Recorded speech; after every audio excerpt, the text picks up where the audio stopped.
these are the 7 sluices just downstream of the Culling Man on the River Kennet. These seven sluices are controlled by the, are automated and controlled by the canal. As the canal goes up, these sluices open independently. As you can see, there are only 6 open at the moment, which means that the canal is not up to its capacity at the moment. I'm now stood in the middle of where the bank is eroded and breached. You can see the bank over there. Panning around, you see the bank there. So it's obviously a low spot. This has been caused by many years of erosion, not just recently.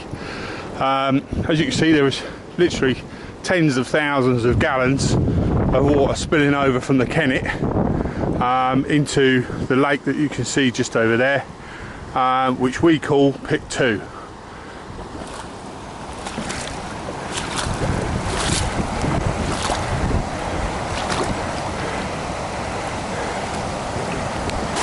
Hopefully you can actually hear, let alone see, the amount of water that's spilling over into Pit 2. Now Pit 2 is part of a complex of 5 lakes, Pit 2 being the closest to the Kennet. Pit 2 connects into the large Burfield Lake, which in turn floods over into Farnham Flint. We're now stood on the bank that separates Burfield Big Lake and Farnham Flint. As you can see, the water that we saw earlier on up by the weir is making its way across the path and into the lakes. We're now stood on the causeway between Farnham Flint on the left and Englefield Lagoon on the right. As Farnham Flint is the low point for the whole area, the water should flow from right to left, i.e. Englefield Lagoon into Farnham Flint. Currently, due to the problems I'll show you next, the water is actually flowing from Farnham Flint into Englefield Lagoon, which in effect is flowing uphill. Right, we're now looking at the only outlet for the whole complex. We've seen the water coming in at the weir, we've seen it overtopping from Burfield Lake into our Farnham Flint Lake, and we've seen it backing up into Englefield Lagoon Lake. The only outlet for what is possibly 250 acres of land is this culvert here. Now this culvert consists of 3 8-inch pipes.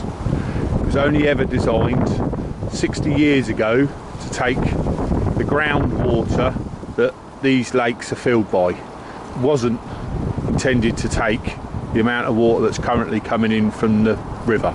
So what's the outcome of the water not being able to go out of the culvert that I've just showed you? Well, this is it. This is our car park at Farnham Flint. As you can see, in places it's foot deep of water. More importantly, one of the biggest issues, and something that I'm struggling to get anybody to take any notice of, is the fact that this now overspills out into the road. Currently walking towards Cottage Lane and the junction with Curtains Farm Lane.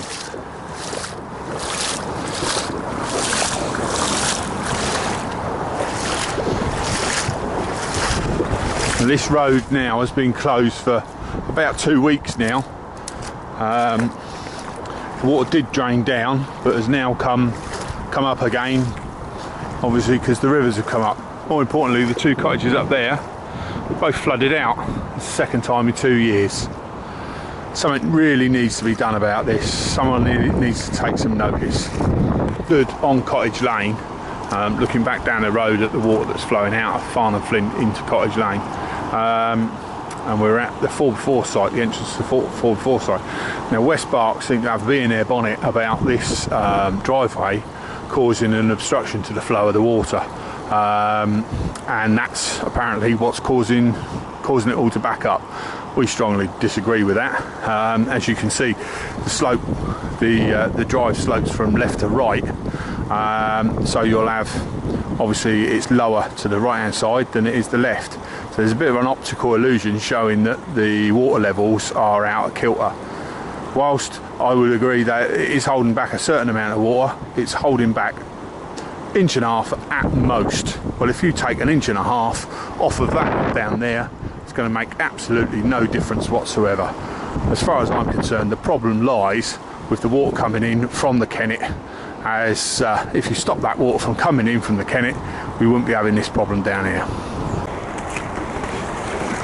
One of the other issues that this extra water is causing is the culvert that I described earlier on, that's under here, is the weight of the water and the amount of water that's here is now backed up to the point that it's actually washing away underneath the road. This road is on the point of collapse.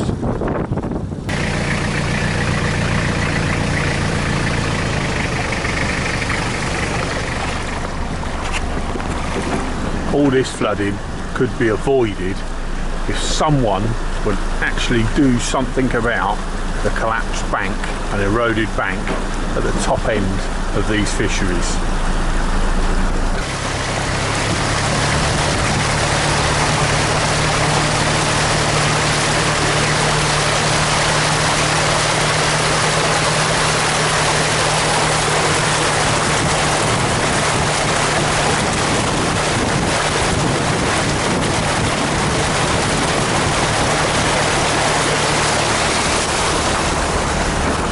This water here is a result of Englefield Lagoon actually being backed up because the water can't get away out of Farnham Flint, and is now, as you can see, percolating up through the tarmac road and flooding it.